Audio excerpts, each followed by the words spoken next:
Magandang araw po sa inyong lahat guys. So andito naman tayo sa oras ng ating pagluluto.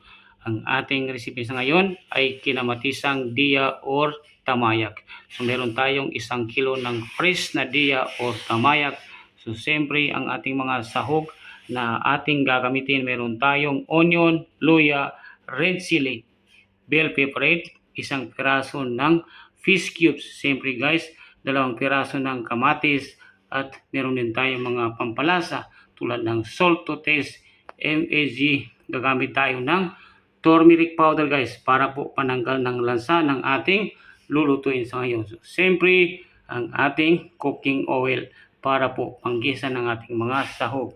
So guys, kompleto na po ang ating mga sangkap na ating kakailanganin sa ating recipe sa ngayon. Kaya umpisa na po natin guys ang ating pagluluto. Luya, una natin igisa guys.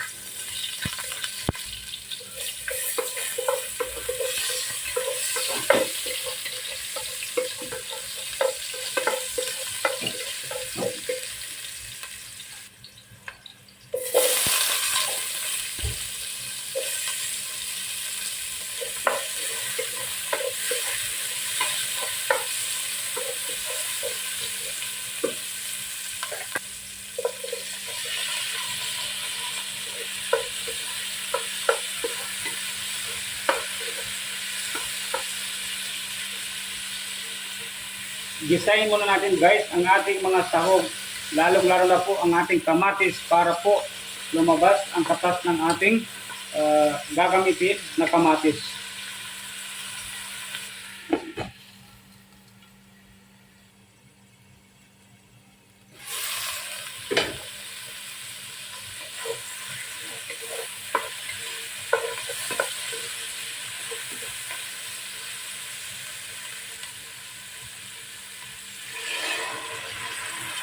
Lagyan natin ng pangsabaw.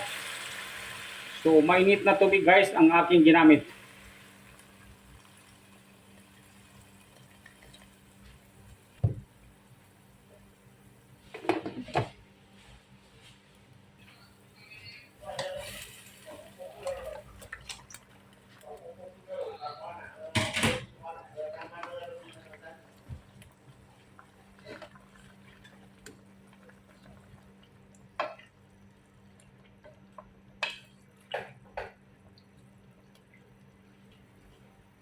Dagdagan natin ng pangsabaw guys, parang kulang.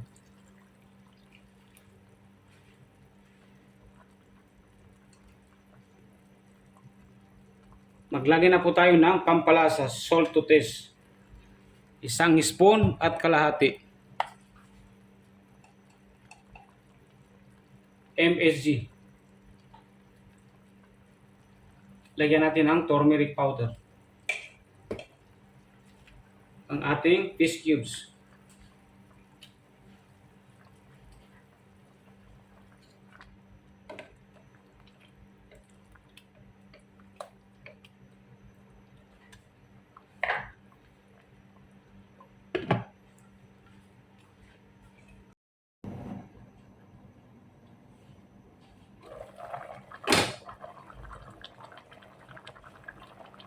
Tikman natin guys kung ano bang lasa na talaga ng ating recipe.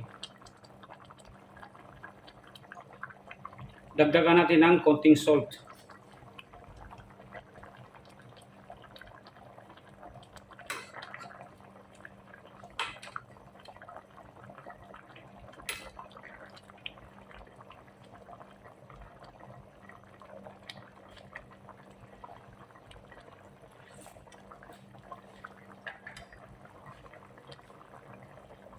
Ilalagay ko ng ating bell pepper.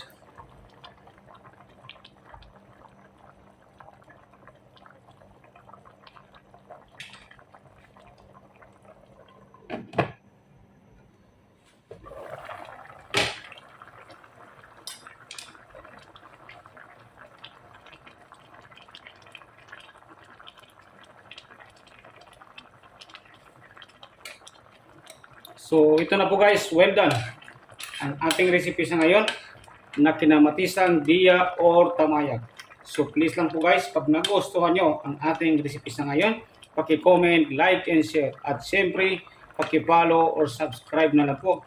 At wag lang po kalimutan pindutin ang notification bell para po sa mga susunod ating video ay ma-update po kayo kagad. So guys, kaya na po tayo and thank you for watching. So ito na po guys, well done ang ating recipe.